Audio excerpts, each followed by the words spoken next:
하나님의 말씀을 교독하겠습니다. 사마리아 여자 한 사람이 물을 기르러 왔음에 예수께서 물을 좀 달라 하시니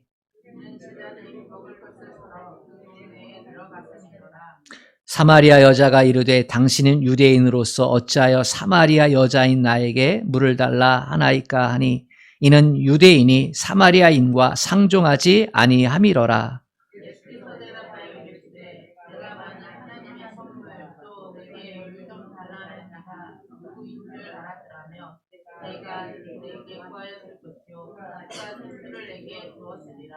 여자가 이르되 주여 물 기를 그릇도 없고 이 우물은 깊은데 어디서 당신이 그 생수를 얻겠사옵나이까.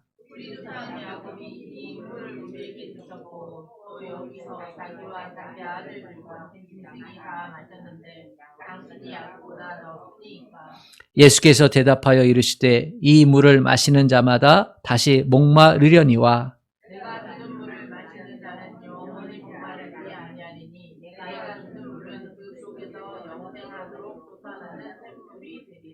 여자가 이르되 주여 그런 물을 내게 주사 목마르지도 않고 또 여기 물 기르러 오지도 않게 하옵소서. 여자가 대답하여 이르되 나는 남편이 없나이다. 예수께서 이르시되 내가 남편이 없다 하는 말이 옳도다.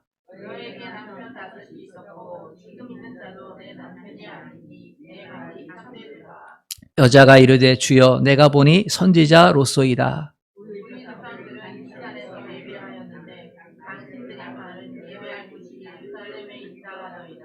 예수께서 이르시되 여자여 내 말을 믿으라. 이 산에서도 말고 예루살렘에서도 말고 너희가 아버지께 예배할 때가 이르리라.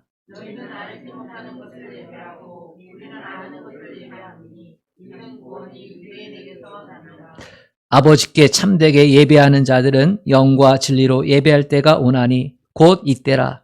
아버지께서는 자기에게 이렇게 예배하는 자들을 찾으시느니라.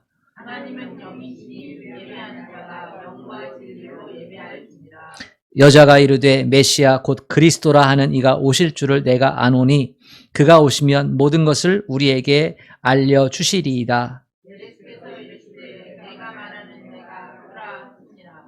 이때 제자들이 돌아와서 예수께서 여자와 말씀하시는 것을 이상히 여겼으나 무엇을 구하시나이까 어찌하여 그와 말씀하시나이까 묻는 자가 없더라.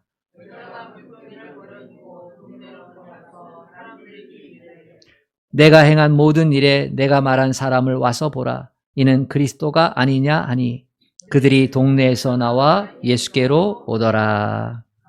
아멘.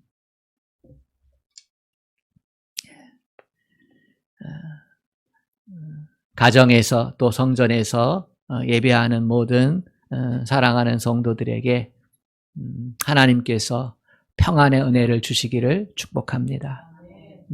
주님 사랑하면 아멘 합시다. 아멘. 지난주에 개성에 있는 남북 공동 연락 사무소가 파괴됐습니다. 남과 북을 공식적으로 이어주는 역할을 하던 장소였지요.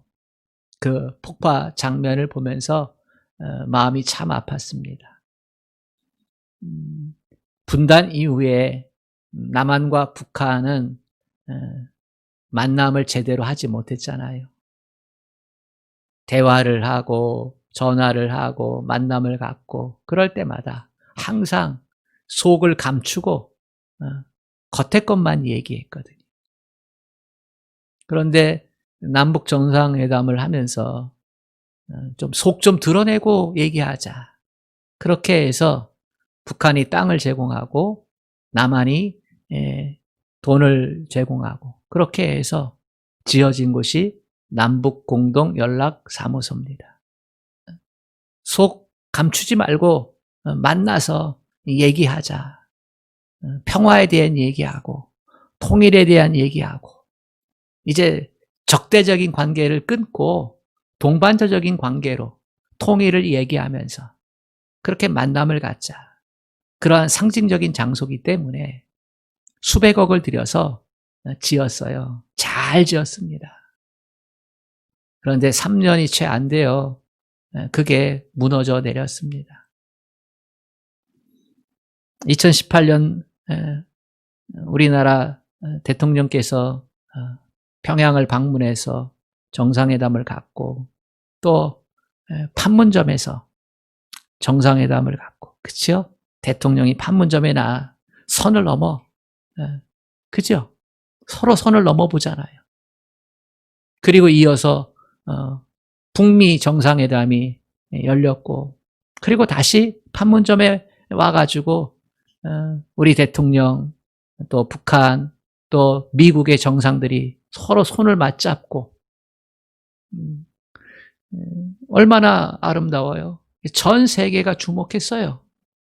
수많은 외신들이, 세계 모든 대부분의 나라의 사람들이 그날을 포커스를 대한민국 판문점으로 그렇게 해요. 그러면서 비핵화에 대한 진전이 있을 것이다. 서로 동반자적으로 전쟁을, 종전을 선언할 것이다. 그리고 평화 통일에 대한 이야기들을 하면서 경제 협력을 할 것이다.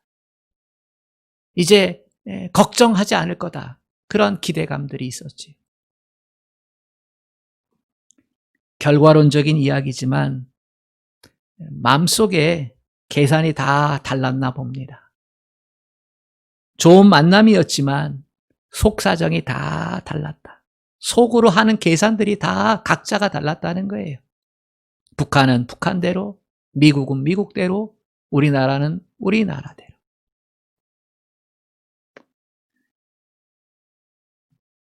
정상 간의 만남은 겉을 보고 속단할 수가 없다. 그래도 소망합니다. 다시 끊어진 관계가 이어지도록 국민의 한 사람으로서 소망합니다. 만남도 복이 있어야 합니다. 끝까지 복이 있는 만남이 되어야 합니다. 그런데 실상 인간사 모습을 보면 그 만남의 복이 끝까지 가지 못하는 경우가 너무나도 많이 있습니다. 만남하면 부부의 연이 제일 귀하잖아요. 사랑하고 존중해서 부부의 연을 맺습니다. 그런데 살아보니 그런 게 아니에요. 욕심 없이 맑고 꼿꼿하게 학처럼 사는 한 시인이 있었습니다. 그가 쓴 시 글에 이런 내용이 있습니다. 누가 좋은 말 한답시고 저런 학 같은 시인하고 살면 사는 게 다 시계 아니겠습니까? 이 말을 듣고 속이 불편해진 마누라가 그 자리에서 내색은 못하고 집에 돌아와 혼자 궁시렁거리는데 학 좋아하네. 지가 살아봤나? 학은 무슨 학? 닭이지 닭. 닭 중에서도 오골개. 그랬다는 거예요. 존경과 사랑으로 부부의 연을 맺고 살았는데요. 그런 줄 알고 살아보니까 학이 아니고 닭이더라. 또 닭인 줄 알고 살아봤더니 닭이 아니고 오골개더라. 우리는 다 연약합니다. 우리는 다 부족합니다. 우리는 다 실수하고 넘어질 때가 참 많습니다. 그래서 주님과의 만남이 중요합니다. 주님은 처음부터 끝까지 동일하신 분이거든요. 겉과 속이 다르지 않습니다. 한결같으세요. 한결같이 우리를 사랑하셔요. 우리가 부족하고 연약해도 우리를 사랑하셔요. 뿐만 아니라 우리가 구원받기를 원하시고 하나님 백성으로 살아가기를 원하시고 십자가 복음의 능력을 누리며 살기를 원하셔요. 처음부터 끝까지. 우리가 죽어 천국에 갈 때까지, 아니면 주님이 이 땅에 재림하실 때까지 한결같으세요. 여러분, 그런 주님을 제대로 만나고 계십니까? 우리가 믿는 주님과의 만남이 나 자신에게 참된 복으로 이어지고 있습니까? 주님을 만났다면 어느 선까지 만남을 갖고 있습니까? 오늘 본문에는 예수님을 만난 한 여인의 모습을 기록하고 있습니다. 똑같은 예수님인데 짧은 시간에 예수님을 여러 모양새로 만나고 있어요. 예수님을 단계적으로 만나고 있다는 뜻이에요. 우리가 예수님을 만나면 이렇게 단계적으로 예수님을 만날 때가 많습니다. 먼저 이 여인은 사람이신 예수님을 만납니다. 9절에 보면 사마리아 여자가 이르되 당신은 유대인으로서 어찌하여 사마리아 여자인 나에게 물을 달라 하나이까 하니, 이렇게 기록하고 있어요. 사마리아 여인이 처음으로 예수님을 만났을 때에는 그냥 유대 남자였어요. 그것도 청년이었지요. 의미를 찾을 수가 없는 거예요. 사마리아 여인과 유대 청년의 만남, 의미를 찾을 수 없어요. 사람들 중에 우리가 왜 서양 종교를 믿어야 돼? 우리가 왜 이스라엘 역사를 공부해야 돼? 우리가 왜 이스라엘에서 태어난 인간 예수를 믿어야 돼? 낯설잖아. 차라리 우리에게는 석가모니가 더 친근하고 공자가 더 친근하고, 믿으려면 그래 불교를 믿고 유교를 믿고 그러지. 왜 서양 종교, 낯선 나라의 예수를 믿어야 하나? 이렇게 얘기하는 분들이 있습니다. 일견 맞는 말 같기도 하지요. 우리랑 무슨 관계가 있냐는 거예요. 그런데 성경에 언급된 이스라엘 역사는 이스라엘 역사만이 아닙니다. 이스라엘의 일반 역사를 다루고 있는 게 아니기 때문이에요. 하나님은 이스라엘이라고 하는 민족의 역사 가운데 하나님의 구원 역사를 펼쳐 놓으셨기 때문입니다. 하나님께서 인류를 구원하기 위해서 하나님이 누구신지, 하나님이 어떠한 계획을 갖고 계신지, 어떠한 과정으로 구원을 펼치시는지, 그것을 한 민족 이스라엘을 택해서 거기서 펼쳐 보이신 거예요. 그러니까 이스라엘의 역사는 이스라엘 역사만이 아니고 구원이 필요로 하는 인류의 역사다. 그래서 우리는 성경에 나타난 이스라엘 역사를 주목해야 되고, 그곳에서 하나님이 어떻게 하나님의 구원의 역사를 펼치시는지를 보고 하나님이 어떤 분인지를 알게 되고 믿게 됩니다. 구원이 필요한 분이라면, 대속의 은혜가 필요하고 사망 권세를 이기고 부활하여 천국의 소망을 갖기를 원한다면 우리는 이스라엘의 역사를 구원의 역사로 바라보아야 될 줄로 믿습니다. 오늘 본문의 사마리아 여인에게 예수님은 그저 유대 사람이었습니다. 그것도 남자. 남이라는 거지요. 관계없다는 거예요. 나아가 서로 상종하지 않았었습니다. 여기에는 사마리아의 아픈 역사가 있지요. 솔로몬 이후에 이스라엘은 북이스라엘과 남유다로 분열되지 않습니까? 그러다가 북이스라엘이 먼저 멸망했잖아요. 아수르의 침공을 받아서 멸망을 했어요. 그때 아수르는 지배국으로 혼혈 정책을 펼쳤어요. 자신들이 정복한 나라마다 혼혈 정책을 폈어요. 제국을 하나로 만들기 위해서, 영원한 제국을 만들기 위해서. 그래서 이 나라 사람들과 저 나라 사람 서로 결혼을 강제로 시킨 거죠. 그러니까 이스라엘의 남자들을 이방 여인들과, 또 이방 남자들을 이스라엘 여인과, 그렇게 해서 혼혈 정책을 통해서 아수르 제국을 굳건하게 만들려고 했지요. 그 피해가 있는 거예요. 그런데 이스라엘은 하나님이 택한 민족이잖아요. 그래서 이스라엘 사람들한테는 선민의식이 있었어요. 우리는 세상 사람들과는 달라. 우리는 하나님께 택함받고 구원받은 민족이야. 순수한 혈통 지켜야 돼.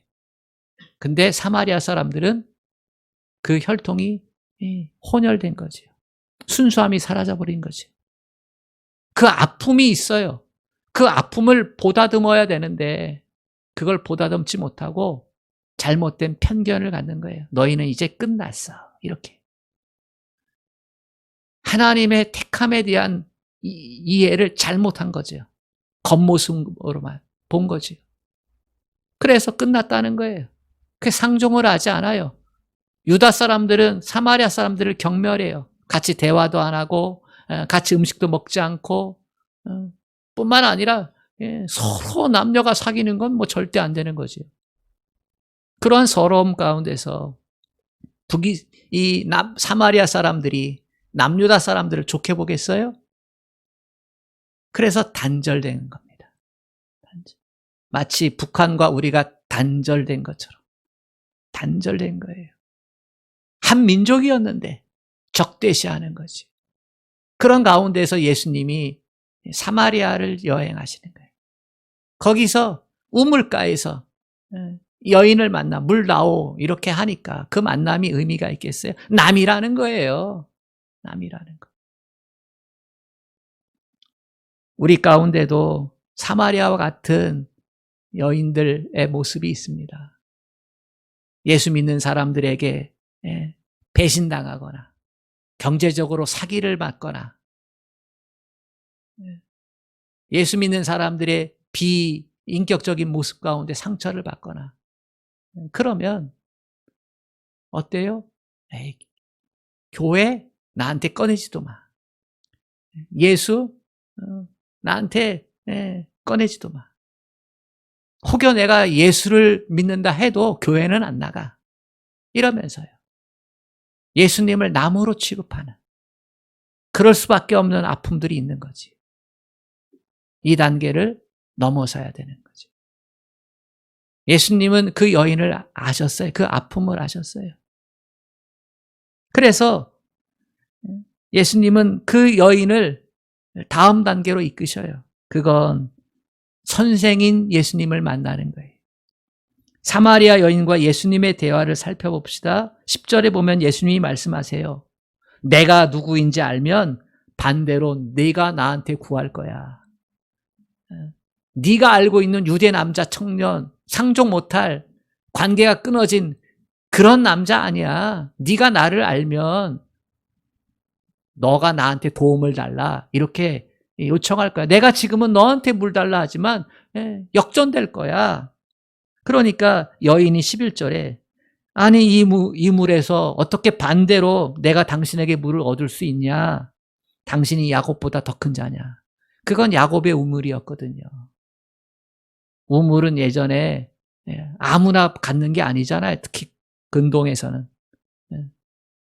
그 지역의 지배자가 갖는 거거든요. 여기 우물이 또 있어? 야곱의 우물 말고? 당신이 야곱보다 더 커? 어떻게 나한테 물을 준다는 거야? 이렇게 따지는 거죠. 그때 주님은 다시 말씀합니다. 생각지도 못한 대답을 하는 거죠. 여인이 생각지도 못한 대답을. 13절과 14절 우리 같이 읽어보겠습니다. 시작. 예수께서 대답하여 이르시되 이 물을 마시는 자마다 다시 목마르려니와 내가 주는 물을 마시는 자는 영원히 목마르지 아니하리니 내가 주는 물은 그 속에서 영생하도록 솟아나는 샘물이 되리라. 야, 뭔가 대단한 말씀을 하고 있는 것 같은데 이 여인은 이 뜻을 완전히 이해하진 못해요. 이게 무슨 말씀이지? 이건 아무나 하는 말이 아닌데. 그래서 이 여인은 주여라고 이렇게 얘기를 합니다. 지금 예수님은 세상의 물 얘기를 하는 게 아니고 영혼의 목마름에 대한 얘기를 하는 거거든요. 사람마다 다 영혼의 목마름이 있잖아요. 가지고 싶으면 더 가지고 싶고, 그지요? 높아지면 더 높아지고 싶고, 행복하면 더 행복해지고 싶고, 그지요? 우리에게는 채워지지 않는 영혼의 목마름이 있어요. 주님은 그 얘기를 하고 있는 거거든요. 이 물 먹으면 또 목마르잖아. 근데 한 번 마시면 영원히 목마르지 않는 물을 내가 너한테 줄 수 있어. 이 여인은요, 사람들의 시선을 피해서 지금 뜨거운 한낮에 물 길러 온 여인이거든요. 물 길러 가는 게 얼마나 고돼요. 그치요? 근데 물 안 길러 와도 된다고 하니까 그렇게 이해를 한 거예요.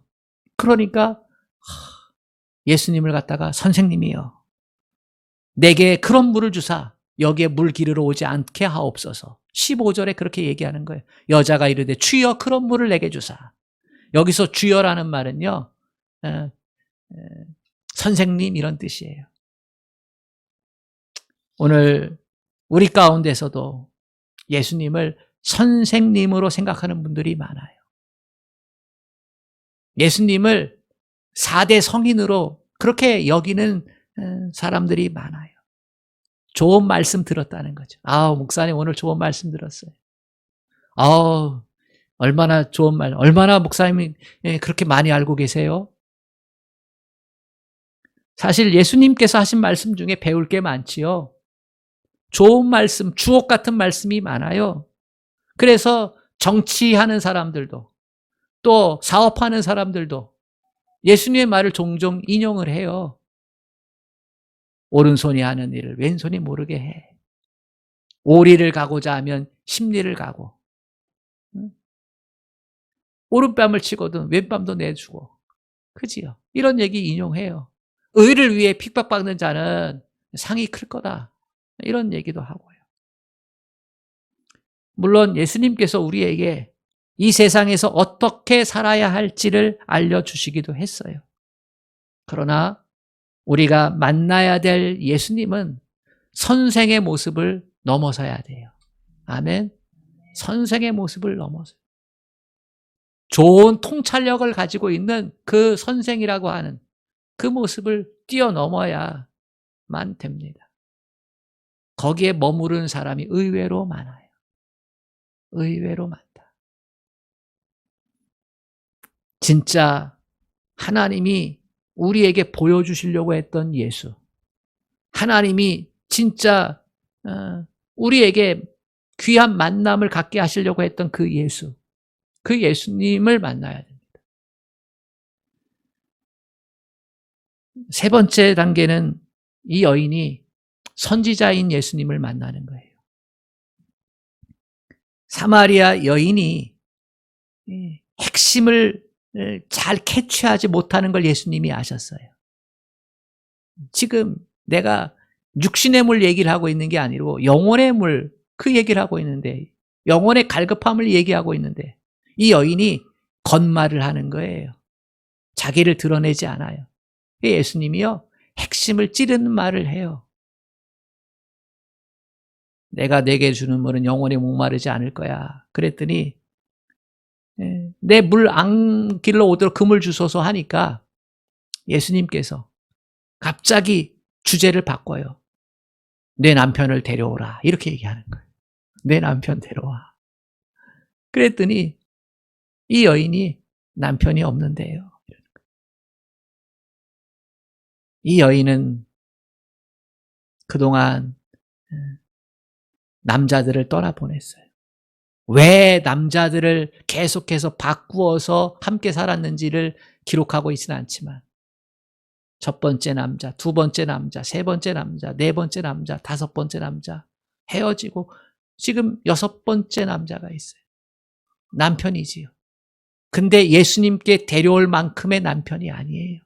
왜냐하면 이 남자가 또 언제 떠나고 또 다른 일곱 번째를 남편으로 맞이할지 모르기 때문에 자신도 확증을 하지 못하는 거예요.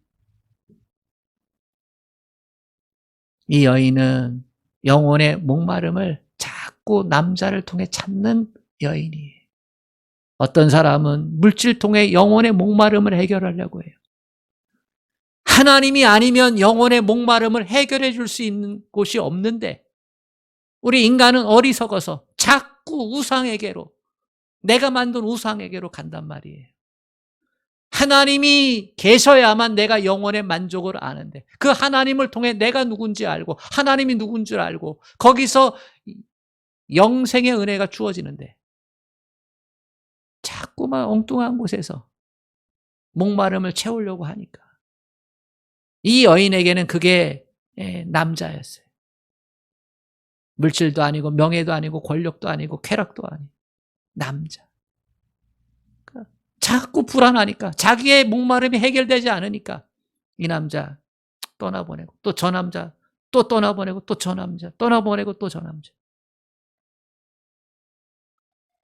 이 여인이 영혼의 목마름을 가지고 있다는 사실을, 근데 그 해결하는 방법을 잘못 갖고 있다는 사실을 예수님이 캐치를 하신 거예요. 그래서 영원한 생수, 이 얘기를 이 여인에게 적용시키고자 너 목말라 하잖아. 속을 찌른 거지요. 여인에게 그것은 아픔이었어요. 아픈 감정이었어요. 사람마다 아픈 감정이 있어요. 그것만 꺼내면 우울하고 그것만 생각하면 괴롭고 불안하지요. 이 여인에게 분명한 이유가 있어요. 우리 각자에도 이유가 있어요. 그런 게 있어요. 비가 오면 괜히 슬프고, 가을이 오면 떨어지는 낙엽 가운데서 괜히 죽고 싶고, 저는 비가 오면 즐거워요. 이상하죠? 현재 사건이 내게 영향을 주기보다 내 안에 오래전부터 가지고 있던 아픔 감정이, 그것이 내게 영향을 줄 때가 더 많아요. 이것을 가지고 나와야 우리의 영혼의 문제가 해결되는 줄로 믿습니다. 예수님은 사마리아 여인이 피하고 싶었던 아픈 감정을 질문하는 거예요.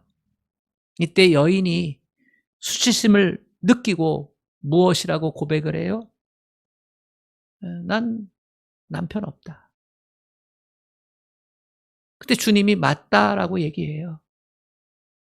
그때 여인이 이 예수님과의 대화 가운데 19절에 보면 예수님을 어떻게 바라보고 있어요? 여자가 이르되 주여 내가 보니 선지자로소이다. 내가 보니 선지자로소이다. 선생이었는데 이제는 선지자로 예수님을 만나는 거예요. 자기에게 있는 아픔과 죄를 알고 있는 예수님을 만나는 거예요. 그렇습니다. 예수님은 우리의 모든 죄를 알고 있어요. 우리의 모든 허물을 알고 계세요. 우리의 아픔을 알고 계세요. 그 아픔 때문에 하나님께 못 나가는 것도 알고 계세요. 우리의 과거를 알고 계세요. 그는 선지자이기 때문에. 그래서 우리는 주님께 돌아와야 합니다. 그분에게 우리의 죄를 고백해야 됩니다. 사마리아 여인은 선지자인 주님을 만났어요. 자기의 모든 죄가 싹 다 드러나요. 그러면서 그녀가 다음에 하는 이야기가 참 놀라운 이야기예요. 갑자기 예수님께 예배에 대해서 물어보는 거예요. 예루살렘까지 갈 수가 없다고 하는 거지요. 예루살렘에 성전이 있거든요. 이스라엘의 사람들은 예루살렘에 와야 예배가 되는 거예요. 거기 성전이 있으니까. 근데 지금 사마리아와 예루살렘이 있는 유대 지역은 서로 어때요? 상종을 안 해요. 갈 수가 없어. 그런데 여인은 예수님을 통해서 자기의 죄가 뭔지를 알고 영혼의 갈망을 해결할 수 있는 게 남자가 아니라 하나님이라는 사실을 깨달아요. 아, 하나님이 내 영혼의 갈급함을 해결해 줄 수 있는 분이구나. 그러면서 내가 하나님께 예배해야지. 하나님을 찾아야지. 찾고 싶은데 지금 장소 문제가 있는 거예요. 여러분, 선지자인 주님을 만나면 우리는 예배자가 됩니다. 영혼의 갈급함을 해결할 수 있는 하나님께로 우리를 이끌고 갈 수 있는 예수님을 만나면 우리는 예배자가 됩니다. 그래서 예배 문제를 얘기를 하는 거예요. 내 영혼의 갈급함을 해결할 수 있는 하나님께 나아가 예배하고 싶습니다. 지금 내게 있어서 물 담아가지고 집에 가는 게 중요한 게 아니고 하나님께 예배하는 문제가 나에게 너무나 중요합니다. 육신의 목마름이 중요한 게 아니고 나에겐 영혼의 목마름이 정말로 중요합니다. 나는 예배자가 되어서 하나님을 경배하고 싶습니다. 하나님을 만나고 싶습니다. 그 얘기예요. 근데 지금 갈 수가 없다는 거예요. 이때 주님이 아주 유명한 말씀을 하시죠. 24절에 하나님은 영이시니 예배하는 자가 영과 진리로 예배할지니라. 장소의 문제가 아니라는 거예요. 장소의 문제가 아니라, 형식의 문제가 아니라는 거예요. 어디에 있어도 괜찮다는 거예요. 하나님이 우리 인생의 영혼의 목마름을 해결해 줄 뿐이라는 그 사실을 믿고 하나님께 예배하고자 한다면 장소의 문제가 아니라는 거예요. 영과 진리로 예배할 수만 있다면 된다는 거예요.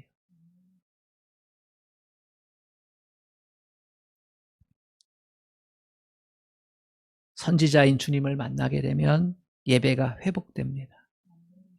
우리의 죄를 주님 앞에 고백합시다. 그래서 선지자인 주님을 만나야 됩니다. 왜 내게 변화가 없는가?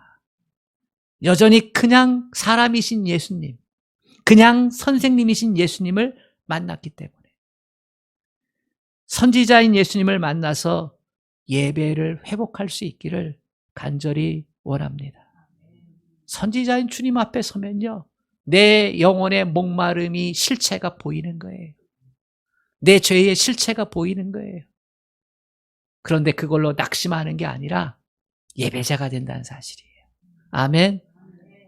여러분 염려하지 마세요. 수치가 드러나는 것을 염려하지 마세요. 그게 드러나야 하나님께로 진짜 앞에 갈 수 있어요. 그래야 내 아픈 상처, 아픈 감정에 매이지 않고 자유할 수 있어요. 내 영혼의 목마름을 해결해 주시니까 하나님께서. 이 여인은 지금 그 단계까지 예수님이 끌고 가시는 거예요. 그리고 네 번째 단계, 그리스도인 예수님을 만나는 거예요. 사마리아 여인은 충격을 받아요. 예수님이 말씀의 대언자인 선지자라는 사실을 깨닫잖아요. 그래서 예배에 대해 이야기를 하다 보니까 신이 나는 거예요. 그러면서 한 가지 깨닫는 거예요. 예배자가 되면, 그러면 그때 구원을 받을 수 있는데, 예배자가 되면 그때 하나님이 만나 주셔서 구원을 주시는데, 인생의 문제를 해결해 주시는데, 근데 하나님이 그 구원의 문제를 해결하는 데 있어 그리스도를 보내신다는 거예요. 메시아를 보낸다는 거예요. 이 여인은 그러니까 이 그리스도를 기다리고 있는 모습을 가지고 있던 여인이었지. 그래서 이 얘기를 하는 거예요. 당신은 메시아를 알고 있어?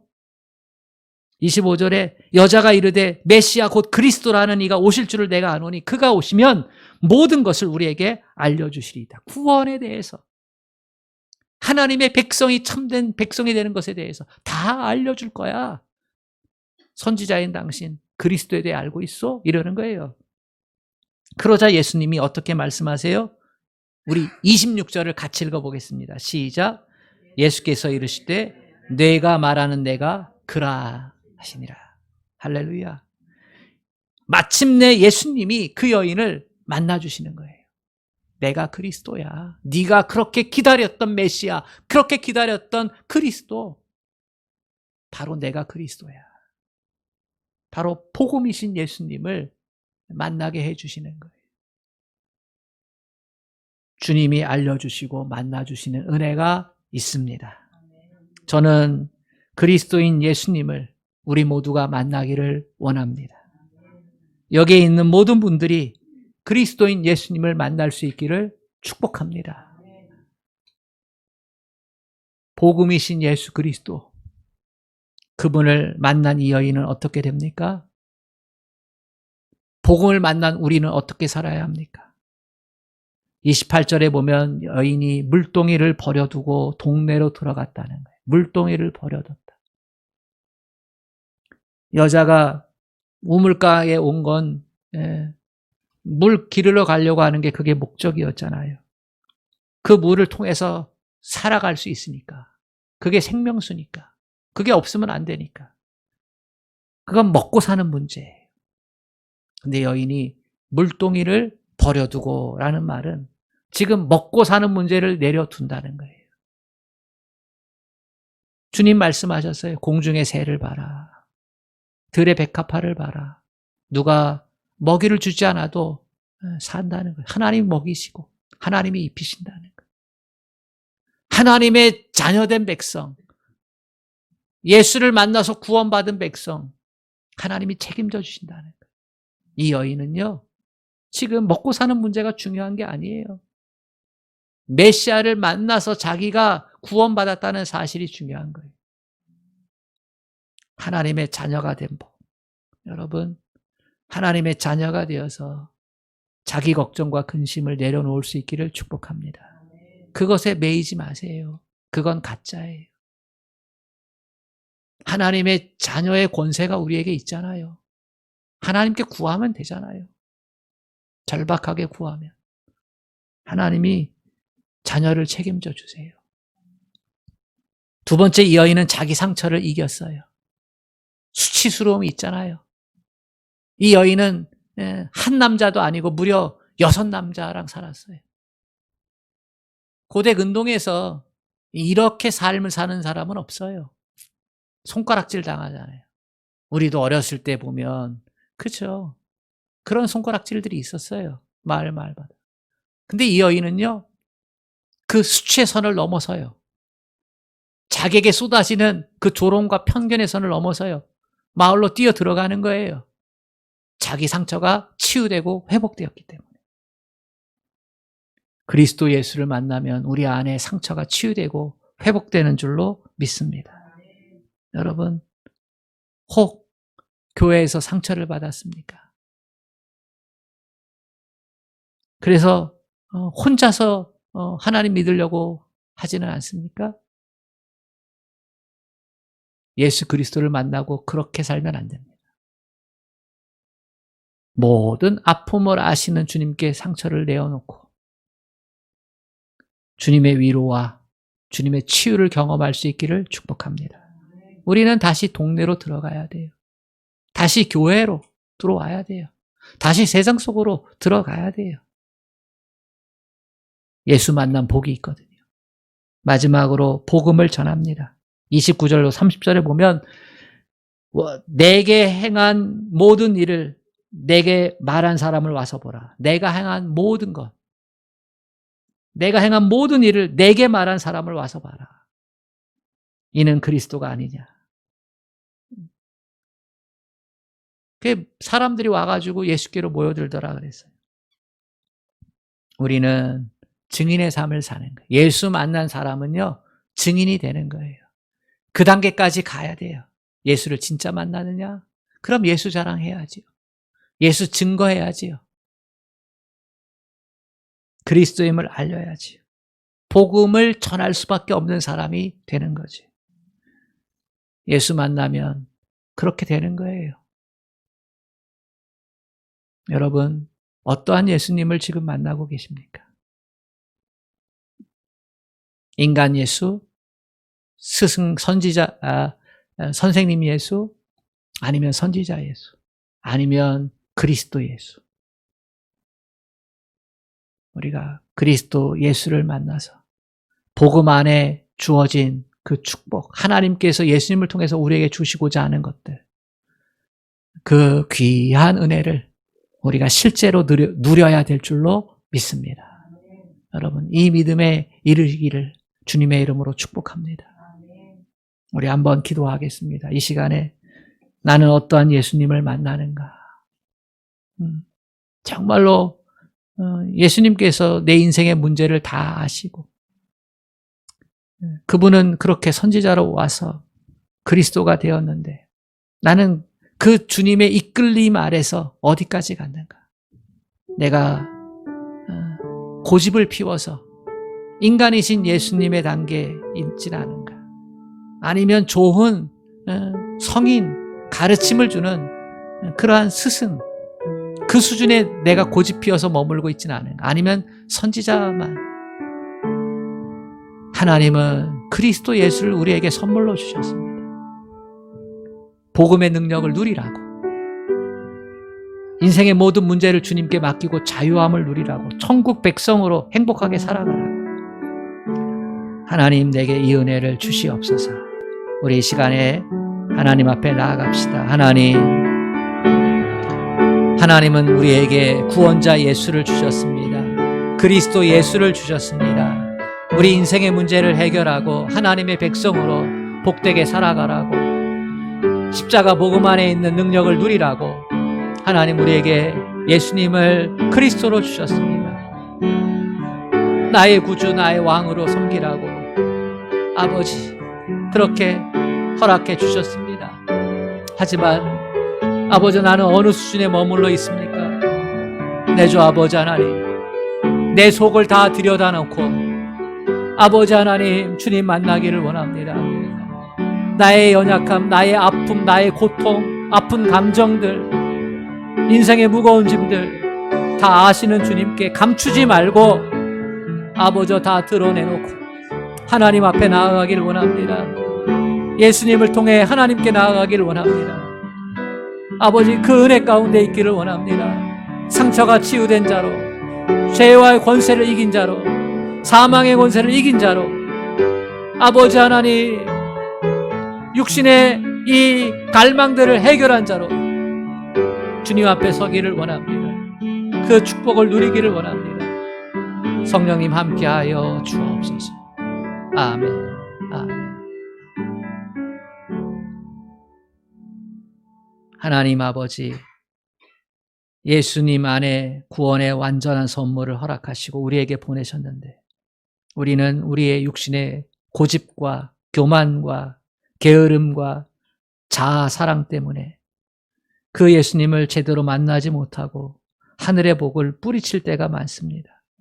주님, 우리를 불쌍히 여겨 주시옵시고 우리 주님께 다 나아가 죄를 고백하고 하나님께서 우리에게 주시고자 하는 그 축복된 삶을 살아갈 수 있도록, 그래서 하나님을 믿고 예수님을 믿는 것들이 하나님 아버지 구원으로 연결되고, 세상을 이기는 믿음으로 연결되고, 사탄 마귀를 이기는 믿음으로 연결되고, 세상의 온갖 나를 얽매였던 걸로부터 자유케 되어지고 해방되는 은혜의 역사가 일어날 수 있도록 하나님 그 은총을 허락하여 주시옵소서. 예수님의 이름으로 기도하옵나이다.